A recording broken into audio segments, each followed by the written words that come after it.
Welcome to the Innovation Office, a web show brought to you by AmSham to open the doors of the best innovation office across the country. Here, we dive into how different leaders think, build, and deliver innovation in their companies and teams, so their organizations and leaders can learn from their experiences. I'm Lara. And I'm Marco. You may be realizing that we're speaking not in Portuguese but in English, and you're absolutely right. Today's episode will be in English as we have a great guest for you today.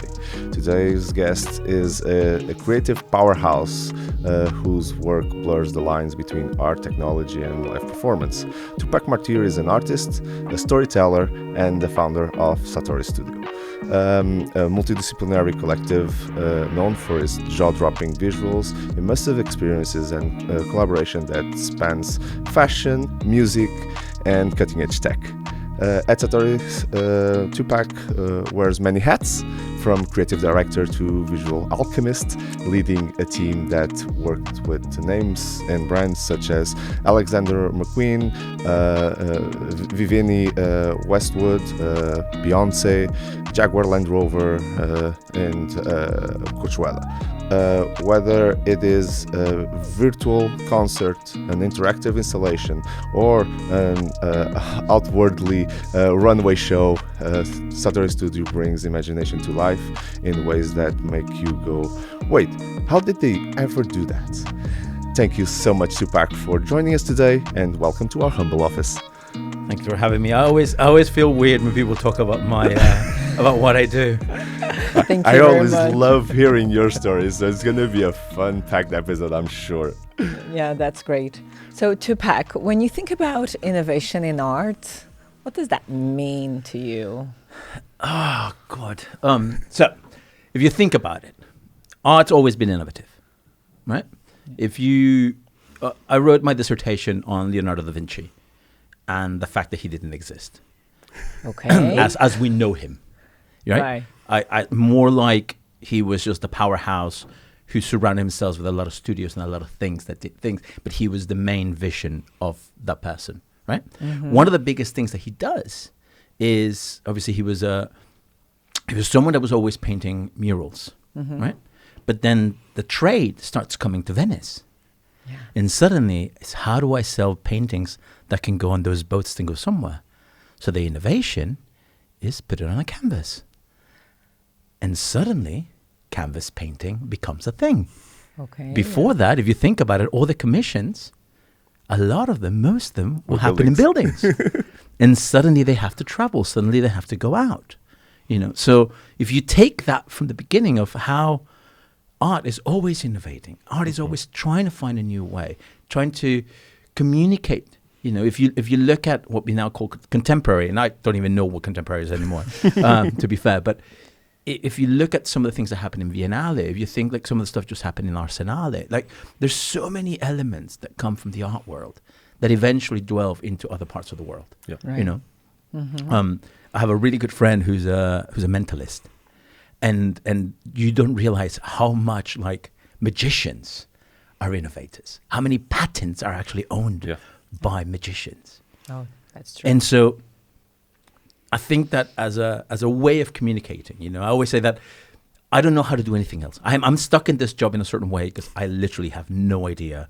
I am completely unemployable by other people, right? Like I cannot walk away from my studio and someone's going to go, "Oh, would you like to be an account manager?" No one would ever say I couldn't even imagine that. Right? So it's like, could I be a creative director in another agency? Yes, for sure. But then I would drive people nuts. Like that's like I know myself so well about that. I've built the studio on the way that I can actually do it and the things that I know how to do and the way that I behave and the things that I like to create.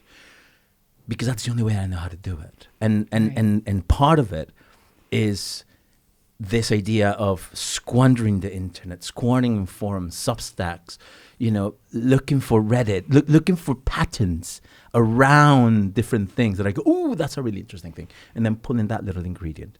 And then looking at something else and pulling that other ingredient. And then little by little, you start seeing this like shapes that come around and you go, oh, I can make that happen.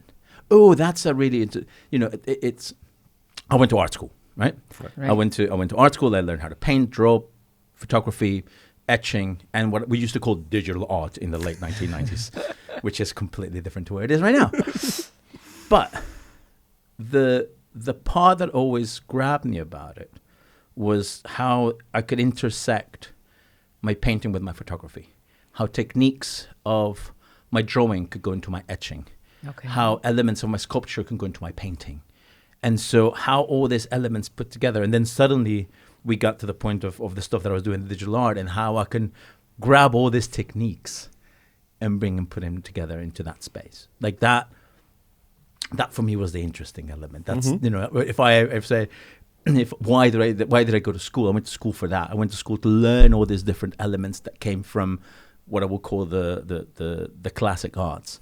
And now what I do is I delve into the digital world and I'm trying to find the same things and put them together and see how I can construct them in the way that I feel them and how I can express myself. At the end of the day, this is all about expression. This is all about the things that I need to do. You know, in school, I used to sketch every single day and draw every single day. You know, it was like 45 minutes of drawing every single day. Nowadays, I probably don't draw as much, but if you ask me what do, I look and I test so many little workflows all the time. So rather than sketching, I'm testing workflows. And if you see me in the studio, I'm just like, I get frustrated, right? Because it doesn't work, because it doesn't do this, it doesn't do that. But then it's the same way when I was drawing, when I wouldn't get your nose correct or your eyes correct, I would get frustrated because I couldn't get them right. But then the moment that I learned everything and came in, you know, then they will come out. When I used to paint, I used to say that my brain, my eyes, and my hands have a communication that avoids the rest of my body. I will start painting and I will do things that when I stepped away, I was like, why did I put that line there? And then I'll be like, don't question it. Wow. Just keep going through the process. Right. And then suddenly, 2 days, 3 days later, I'll be looking around and that line is there because it actually gives it a depth that if it wasn't there, that depth wouldn't exist in the painting. So that's what I'm saying. My brain, my eyes, and my hands have a communication that completely absorbs. And it's almost the same way where all these elements that I'm doing are communicating themselves inside my brain, inside the ideas, and then eventually they come out on the other side. But I don't have to question it. I just have to trust. It's a great definition of what the creative process is. You know, sometimes you want to have some like guidance that is structured. Like, well, I'm an engineer, so you get what I'm going for. It's like, okay, you need, and then creativity is this process that doesn't obey those strict rules. So that's one of the best definitions that I could imagine. So thank you, Tupac, for that. And following up on, you talked a lot about this origin in your personal aspect of what art and all this creative process means to you, but then you build SATORE Studios, and most of this blended into what your vision probably is for SATORE Studios. But I would love to for our viewers to know a little bit of what is SATORE Studios, what is it for you, how it came to be. SATORE comes to be for the weirdest reason in the world, right? And that is, I arrived to London and I start working. And I started working as a freelancer. Okay. And that's 2008. Right? So by the end of 2008, I have to find an accountant because I have to file my taxes. And so I give my stuff to my accountant. He's like, okay, great. 2009, I keep working as a freelancer. But my earnings double.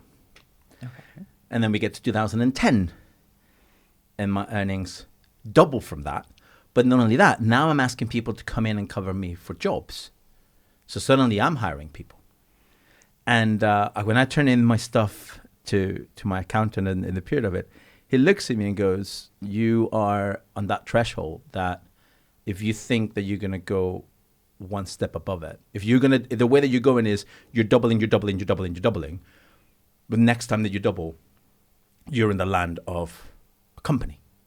Mm-hmm. And because you're hiring people and you're hiring things, actually, we need you to start using that as a VAT and all your returns. He's like, so I would say you need to open a company. And so... You need to frame it. I have to open a company, all right? Yeah. Like, it's not for creative reasons. It's literally, purposely for tax reasons. Okay. Right? But immediately, most people tend to name companies after themselves. Right. Especially in the creative world, there's a lot of so-and-so studio, which... I'm fine with it. when I went to school in Italy in 1992, in 1992, 93, 94, one of my photography professors introduced me to the word of satori. The problem was when I tried to register the company as satori, there were too many already there, so I couldn't. And so my clever coding world said, well, how did you destruct the word satori?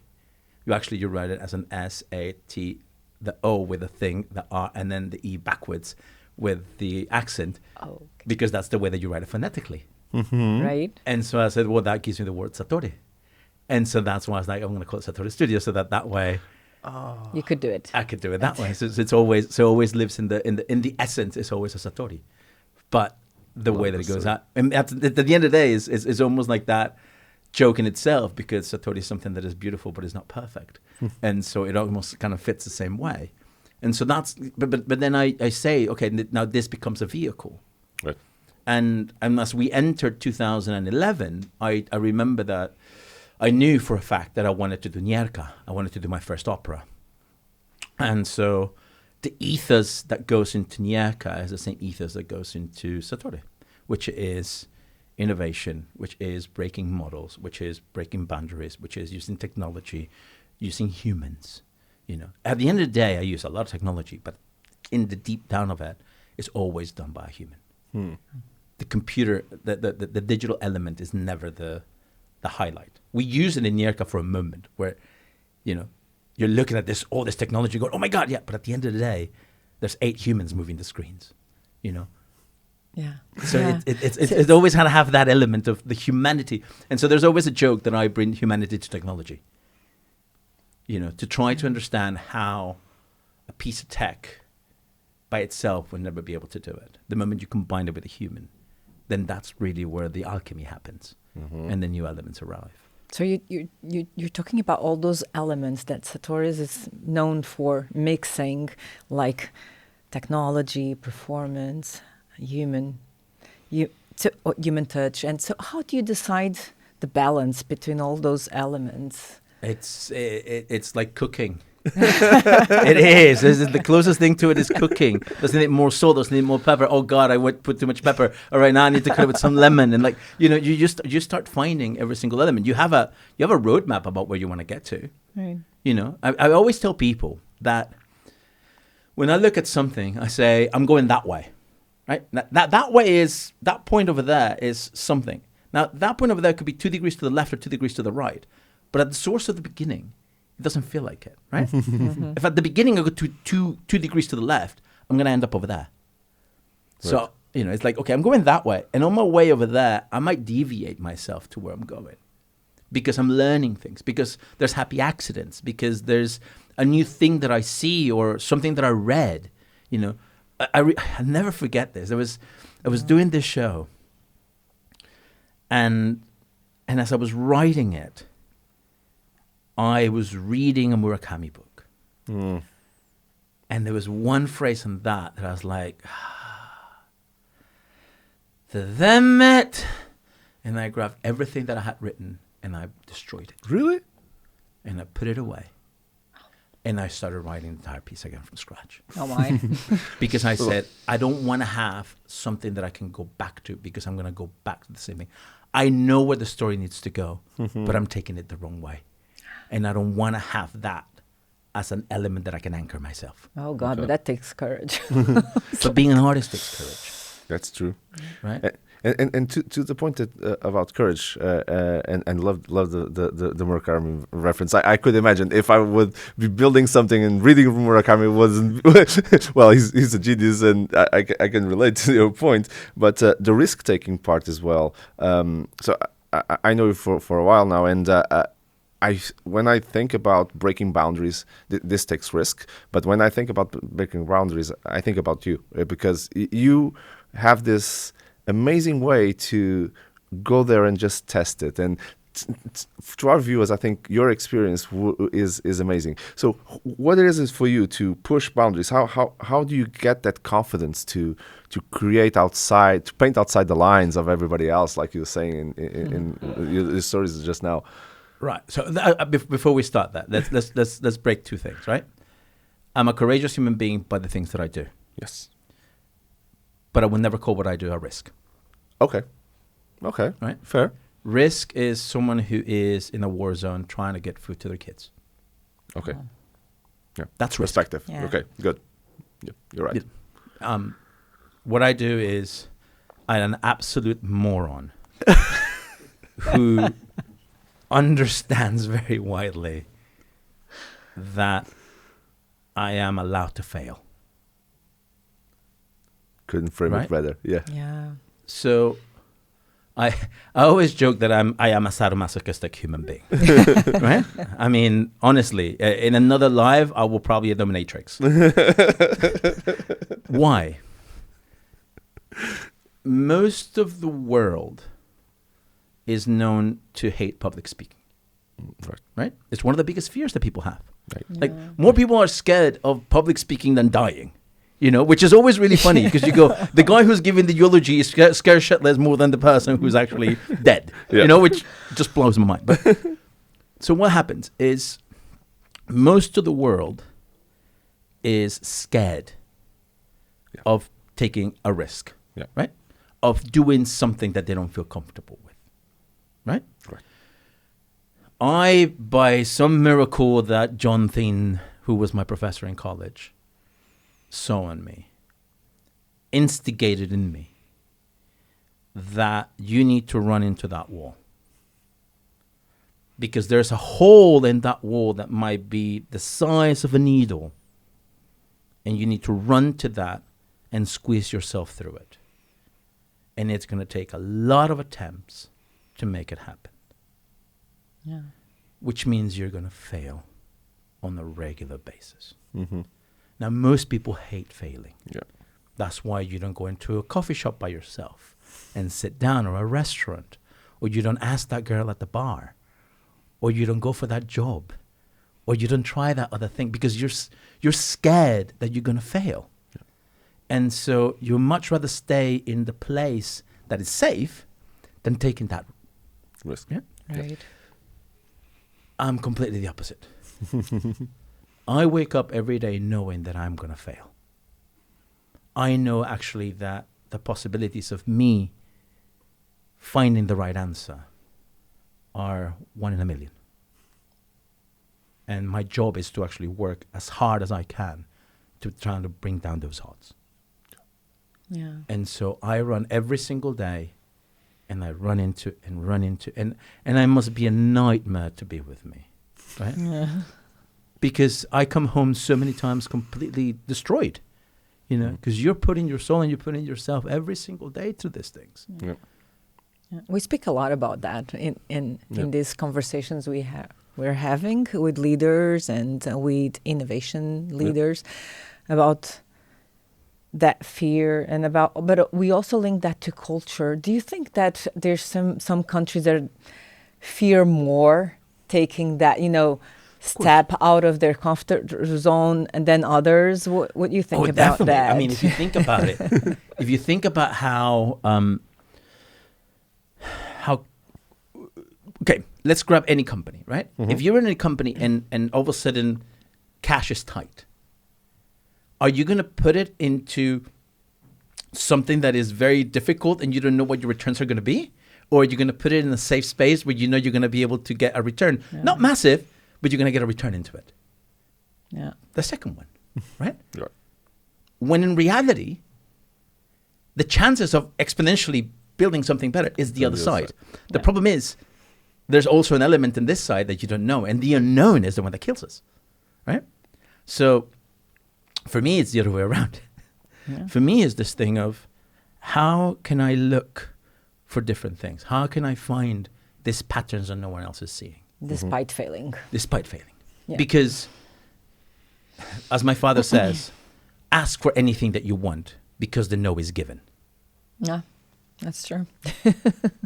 Yeah, that's fair. And then in that case, you're not failing, basically. That's a win. You're already in the same line that you are. And then if someone says yes, you're like, woohoo! Yeah, exactly. Yeah, it's true. So, Tupac, let's talk now about Comes Within Us. Where did the idea come from, and what made you say that, well, we have to do this? So, Cosmos comes from, I work in performance, right? I work in live performance, and so that's a big chunk of my life. I have a master's in theatre design, and everything that I do is based on live. We started doing VR in what is called the second wave in the 2014-15, right? So I would say I'm part of the OG team of the second wave of VR, right? I was 9 years old on the first one, so yeah. I played Lawnmower Man, that's as far as I went. But so I started playing with and delving into VR in 2014. And then I remember like watching what everybody was doing and thinking, no one's doing anything live.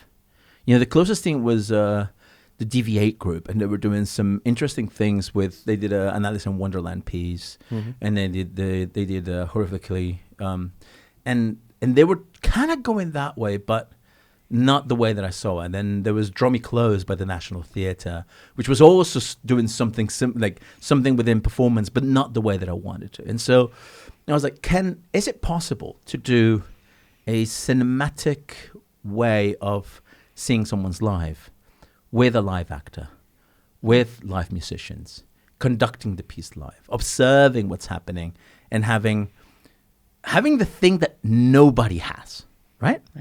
Because that's when I realized I'm stepping into a place that no one's actually like looking at. And this is something that really still amazes me that no one's picked up on it, right? And I always say I have the best of both worlds, because I have a linear story that I know how it's going to play out, but I can also manipulate it in real time as a conductor. Okay. And so that in itself, I was like, okay, this is innovative in the performance world, but then this is also innovative in the VR world. And then I carried these characters that I have called Shadow Man from Nyeka. And I was like, if I'm doing things live, it means I can do haptic elements that are live. And I can create new moments. I can create new ways of doing. And so then that becomes the exploration. And that is 18 months of writing the story, resolving the story. How does it work? Creating workflows, creating understanding, moving the music, and it was really difficult because at the end of the day, we couldn't storyboard it. And even if we storyboard the entire idea, I know what the music was going to do. I knew what the smells were going to do. You know, working with a nose for 3 months to try to get the right smell. And sitting there, like, I think it's a shame we don't have that much footage of us sitting with our nose, but, you know, it just sounds really funny. But sitting there and going, right, close your eyes, yeah, here's this. What does this smell like? And you're like, that smells like this, and that. And he's like, nope, that's not it. That's this other smell. So breaking down molecules and understanding what the molecule's going to do, right? But in my head, I was like, okay, I could smell something and go, yeah, that's the correct smell. That's what the person's going to see. The music is this other thing. So you're kind of generating everything inside of you, right? You're understanding how you're going to be able to manipulate the humans. When I wrote Nyeka, I did because Nyeka comes out of my master's, and it was understanding. I was reading so much about astronauts and what it felt like to go into space, and the return from it. And at the same time, I was reading about color dynamics, but also about music theory. And so how certain moments, if you are watching something and the music follows this, then your brain understands and creates this. Okay. Right. But if you're watching something and the music does something else, then it creates a discrepancy, and then it makes you feel uncomfortable. Right. And maybe that's the way to make you feel uncomfortable, not by what you're watching, but what you're listening to. Great. Or maybe you listen to something that is beautiful, but then the images that you're watching are completely destroyed. And so it was this manipulations, and I was like, well, now I can add the elements of, you cannot look at your phone, you cannot look right, you cannot look left, you cannot look at anything. You're absorbed by the world that I'm creating. And then comes the exploration of going, well, I'm talking about memories. You cannot touch a memory. And as a matter of fact, your memories are probably wrong. And so therefore is the manipulation of those things. And so if I'm working on this manipulation, then I can bring elements that did not exist or would be different, or, you know, and so you start playing, and then little by little you start squeezing and squeezing and squeezing and squeezing until you get to the point where you go, right, this is correct. And then you have this, I would call lab explorations, where we set up the whole thing. And I remember the first time that we did it, this is April 2019, and we did a little test to make sure that we were in the correct way, that we were on the right path. And I knew that the piece wasn't perfect. I knew the piece was still in development. But I remember putting some people through it and just seeing some of the reactions. And then looking at, even the first few days when we're just testing internally. Mm-hmm. And there's a moment where Steve, who wrote the music for Cosmos, had the death scene. And I love what he had sent me his music, but I knew it wasn't correct. But I didn't want to tell him that on an email or on a call, because he wasn't going to get it unless we had the performers there. And so I was like, okay, Steve, let's play this scene. And he, the cello starts playing, the violin starts playing, and I was like, within 30 seconds, I was like, stop, what? Bring everything 2 octaves down. And they're like, okay. And I was like, and actually slow it by half. So play half speed. And they're like, okay. So then suddenly the cello was like, dun, dun, dun. And then all of a sudden it goes half speed. And I was like, dun, dun, dun. Now that immediately makes it feel like a march, right? And then I listened to the violin and I was like, keep the violin that we have already brought 2 octaves down. I was like, bring the cello a further octave. And someone went, that's not going to work. And I was like, I don't care. Let's just try it. And then suddenly it goes, dun, dun, dun. So it becomes even darker. And then the violin comes in on top of it. And you're going, da, da, da. So you're understanding like the idea of this is going to be so sad, because you feel the march and you feel the heaviness of it. And then you hear this violin coming, which is the tears and the crying of the family, And so suddenly and then the voiceover comes in, and he's telling you the frustration and that he didn't know where his sister was, and all he remembered was living with his cousins. And so, and then visually you're seeing this beautiful flower, this beautiful, beautiful flower, this lily, and you're surrounded by lilies. And then we add the smell of a hospital. Oh, wow. And suddenly, like, all these emotions just come to you, and you're just like, okay, now I have you, right? And you're seeing this line moving. So you know that she is in a hospital, that she is in that space. That's her heart rate. And you're following that. And so all of it just comes combined. And then I always knew that I wanted to end this.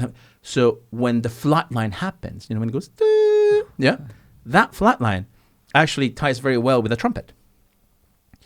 And so then we added the trumpet, because we all have it embedded in our heads. When a soldier dies, the trumpet plays. Yeah. And so then to have the flat line come in, and then the trumpet just burst in the middle of that, because it's a sound that you haven't heard, and the sadness that's come from it, and so now I'm using your own memory of everything that you've seen is coming all together, and now you're the one feeling that sadness completely, because it's not just about this character that I've presented to you. Now you're thinking about all the people that have died, all the people that all the sadness that you felt. God, I'm not singing. I'm already in the minute I will start crying. But that's the way that we build those things. Yeah, very powerful. Yes. But it's not that one element has to carry the whole thing. Yes, at some moment one specific element carries, but every other space supports. Mm-hmm. And then after that element comes back and supports, and another element comes up. And so constantly we're adding and we're letting different elements be the main spot, and then everybody else supports inside of it. Right. You're talking about the piece, and I'm privileged because I saw the piece, and it's very. But what it has in life, for example, this is something that we didn't do in Venice, and we didn't do it in London, right? This is when the piece began. So in Venice we had 4 people, in London we had 10 people in the audience. But then when we were going to do it at the Eye in Amsterdam, now we're going to have 115 people. So suddenly I had to up the performance element for the public. Mm-hmm. And that's when I decided that I was going to have a live trumpet. Mm-hmm. So, I mean, Marco saw it, which is when you're arriving outside of the theater, I have a trumpet player. Yep. And he's just there. And so you feel like he's just an amenity to bring you in. And then when everybody's seated, he comes in and he sits at the top of the room. And so when the cello begins to play, he gets his trumpet and gets preparing. And as the marchers walk, he's walking down the stairs.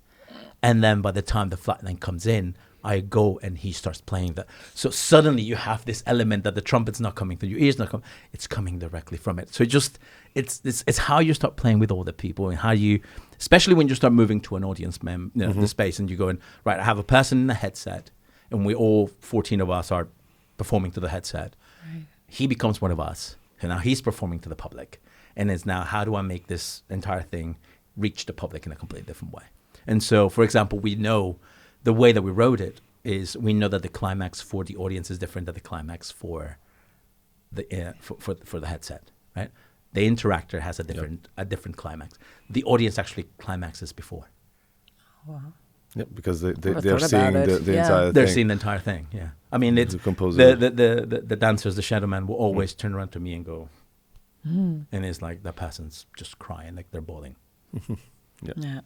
And for our audience that may not know the piece, basically it's a mixture, and for now they understood it's a mixture between live performance, music, even smell, just all the senses, and technology. Food, exactly. I remember that part. It's one of my favorite moments. And they feed you, and I didn't realize this until I was at Champalimont, talking with the neuroscientists.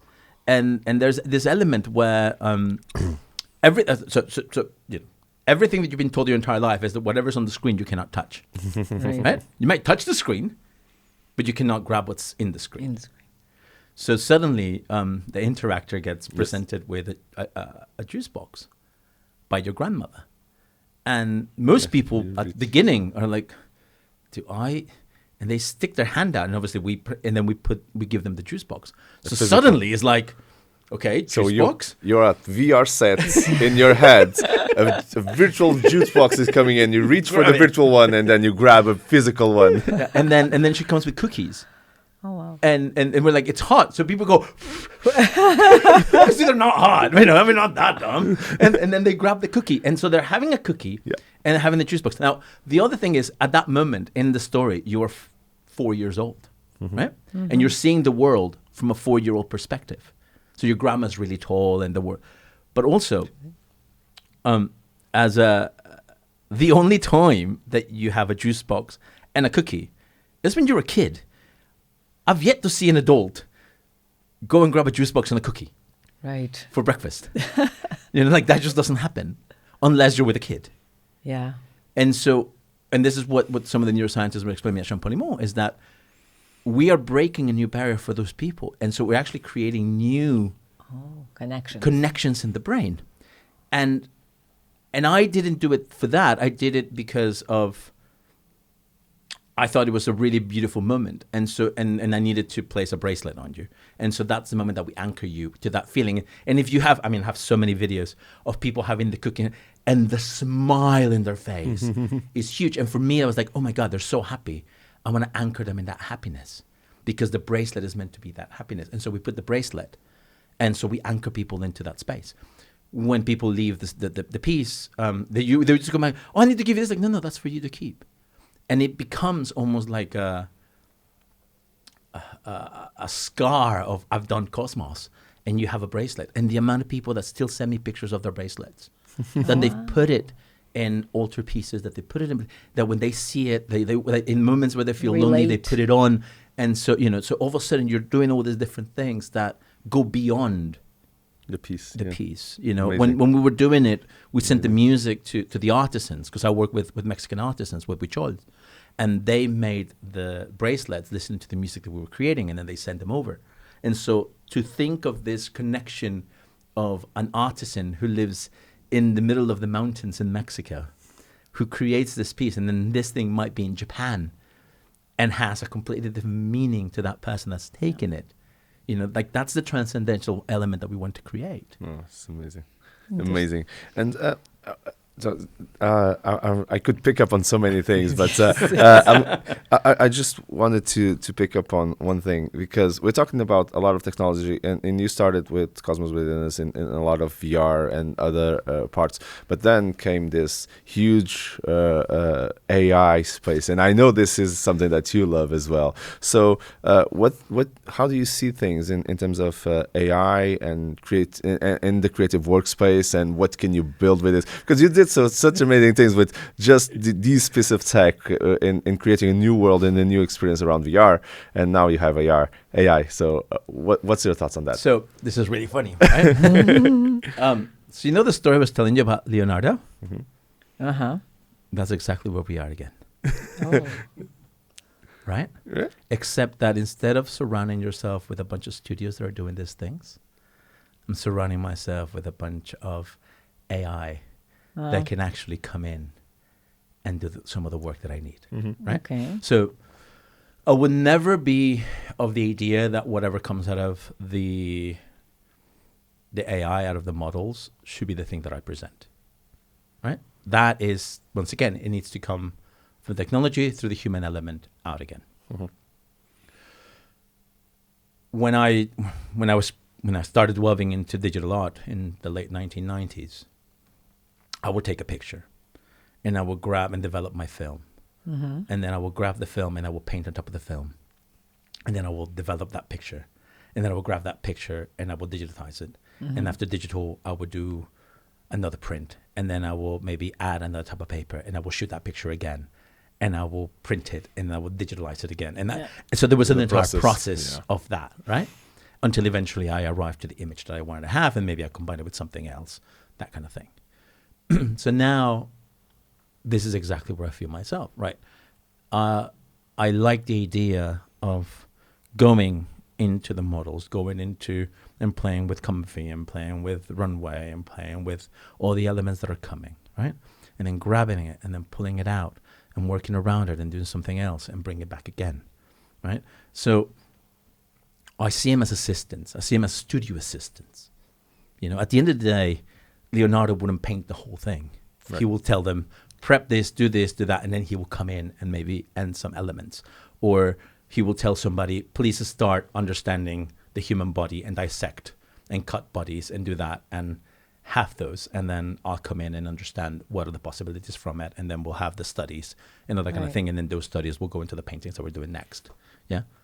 And it's almost the same thing, where how can I use this LLM to create something? How can I grab that model and do something? And then little by little, it's like they're all being placed in different moments, and then I'm bringing them in and I'm going, right, so now I use that and converts into this, and then that points into this and that goes into that. You know, so right now, for example, we have I'm working on this workflow of going camera to comfy spits out an image.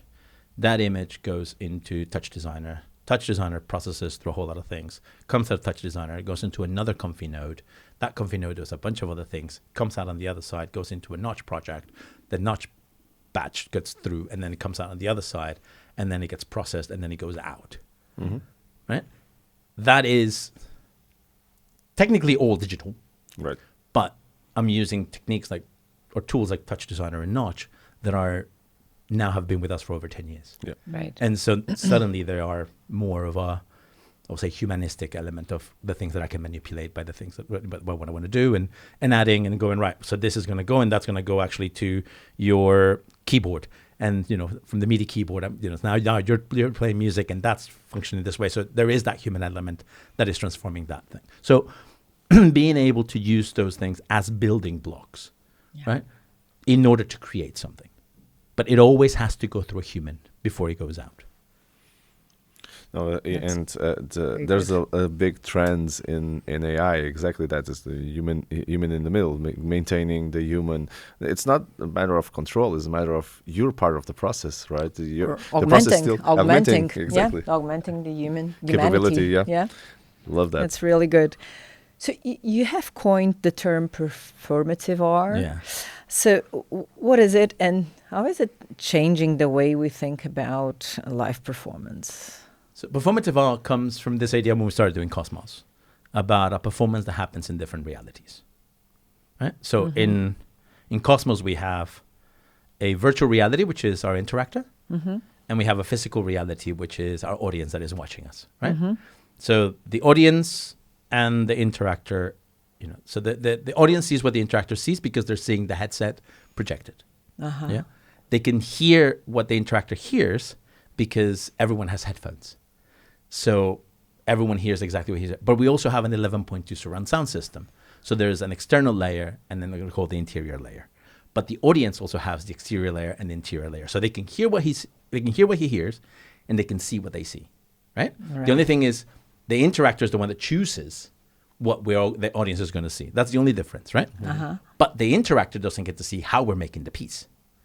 Right? So the two elements are playing with each other and saying the physical reality is seeing how the piece is being made, while the interactor in the virtual reality is living the piece. Right? So that's my two realities right there. And from that exploration, we started making Unique, and Unique almost took performative art to the next level. Right? And what I wanted to explore was, can a single performance be seen in different realities? And the reality changes the way that you understand it. We did it with Cosmos. The story never changes. The music, everything is the same for both realities. It's just the way that you experience it that changes the way that you are going to understand it. Hence why the two different climaxes for both audiences. So then when we moved to Unique, it's like, okay, now how can I make this almost and enhance it to the top, right? So suddenly in Unique, you have a physical reality. So you can see us perform and you can see the dances. And you can see the visuals that are being created through the music. And you can see me conducting with my 24 hand signs. Right. So the music never changes, but the dynamics of the music change based on how I feel. Literally, that's just the way it is. So the musicians have for every single chapter, they have 2 sheets of music, 32 bars of a chord progression, 32 bars of a melody. And I tell them who's playing, how they're playing, the dynamics of how they're playing, and all that kind of thing. And then that music goes into the sound desk, the sound desk converts it into data, and the data goes to all the machines. So the physical reality sees us perform, sees dances, and sees the visuals that are on the screen. The augmented reality allows for certain people to have an iPad to see things that are in space that are being driven by the music. So they see us physically, they see the screen, they see the visuals, but they also see some other realities that the rest of the audience cannot see.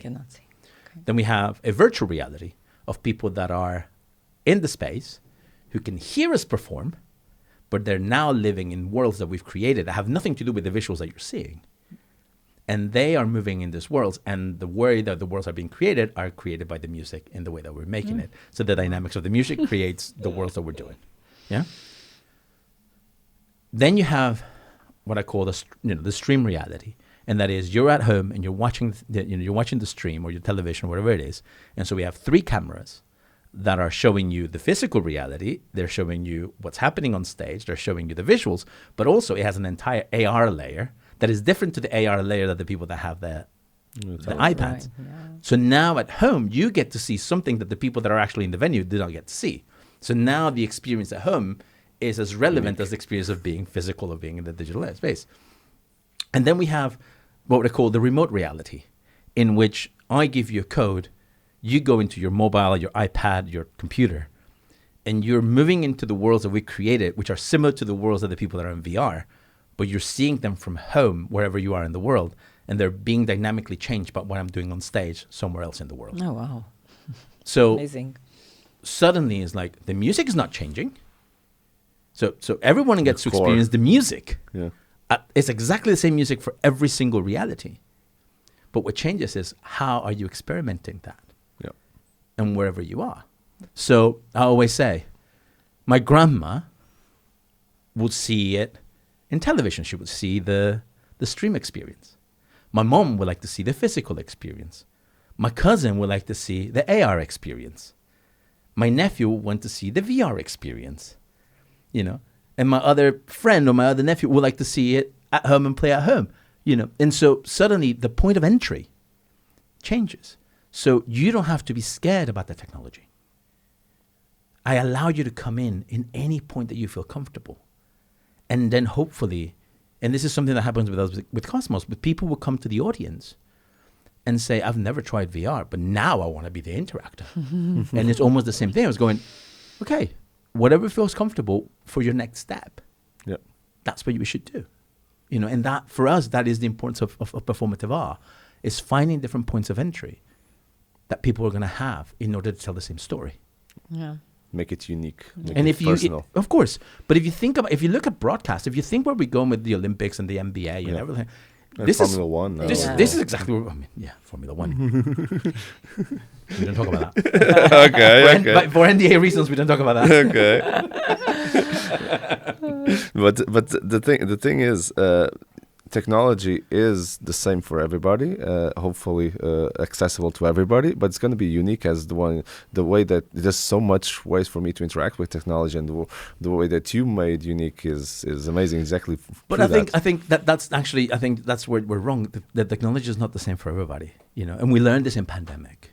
We learned that people didn't have the correct. I understand your point on that. Yeah. People didn't have the correct Wi-Fi. People didn't have the correct computers. People didn't have. Unfortunately, yes. So we learned that there's a massive discrepancy in the way that people, like I always say that the only reality that I didn't do that I should have done, right, is the radio reality, and allowing the music to come through the radio. Right, so then really I am able to approach every single person and as wide as possible. Yes, very good. And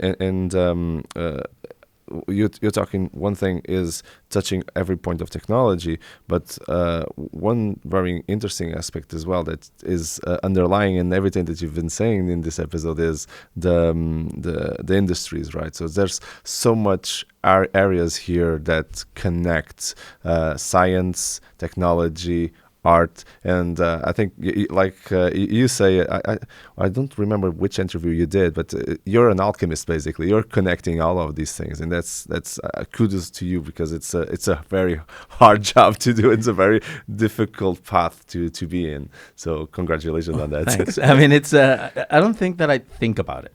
You know, this is why I'm telling you that I'm a moron, because I don't think about it. I just go through it, and someone's like, oh, I stumbled upon this, or there's that. Okay, yeah, that's interesting. You know, it's like, if you go with the goal of I'm going to change people's perspective, you at least from my side, the way that I see it, you know, some other people might see it differently, but at least for the way that I see it, I think that you're making a big claim. Okay. I think that what drove me to do Cosmos was exploring the idea of loss. Right. And it's very there. So, yes, my character has Alzheimer's disease, right? But I never mention it in the piece, because I would never give that bloody disease the time of the day to be named in my piece, right? It destroyed too many lives. Yeah. But I understood that the worst part about it is the loss. And so then I use Lily, or the vehicle of Lily, you know, to drive the whole thing home. So we would say, loss is the vehicle, Lily is the driver, right? And so, because suddenly it's about the death of somebody, and we've all experienced that loss. You know, I wanted to look at the loss of childhood, at the loss of a love, at the loss of your innocence. That was the expression that I was looking for, you know. And so, by looking at that exploration of what does loss mean, finding the different ways to do it, you know. In Unique, I'm trying to explore the idea of yourself, of when I close my eyes, who actually inhabits this? Am I my body? Am I my mind? Am I my thoughts? When I'm asleep, am I my dreams? You know, I was unfortunate to lose my mother a few years ago, and the only thing that kept me sane in that period was the fact that she went into a coma while she was asleep. And I always thought, at least she's in that liminal space, not suffering. And you know, she's not realizing where she's at. And so understanding those spaces and trying to calm myself into thinking of there is more to me than who I am and the actions that I do. You know, and so that's kind of the envelopment of Unique. You know, now I'm working on Kai, on this new piece, and it's almost this element of trying to understand: does any of this matter? Does anything that we do as humans actually matter? Mm-hmm. Will we be remembered in 3 generations? Or will my name and the things that I've done cease to exist? Or will I carve myself into things and people to be remembered until whenever the earth actually happens to live, because God knows where we're going to end up. But that's a different story. That's a different, completely different podcast and web show. Kudos on that, because it's exactly that's the meaning of being human, right? And you're touching the core of it. So I really love that. After all, that's what we are. Yeah, exactly. Memory is all we are. Exactly. All we are. So one last one just before we close, because we're at time. But what's motivating you now? Because what's your next big thing? You talked about now your Kai. Kai is my next. I would say Kai is the next big thing that we're doing as a studio, as like something that is our own our ownership of IP and the things that we're doing. It's a very complicated piece. It's very, very complicated. It has a lot of moving parts. It breaks very easily. I mean, yesterday it was working, and then there was an update that I wasn't expecting, and then 3 minutes later, it was completely broken. Really? Like it was that. Like literally, I was looking at it, going, "Oh, this is great. I need to add this." I added it, and then on that addition of the space, it broke the entire thing. Jeez. So it's right now it's hell by needles, which is a scary place to be, but it's amazing. Oh yeah, because when it works, and that was the thing. That the part that got me yesterday is we've been working on this piece now for about 18, 20 months. Yeah. We started in September of 2023 to build this.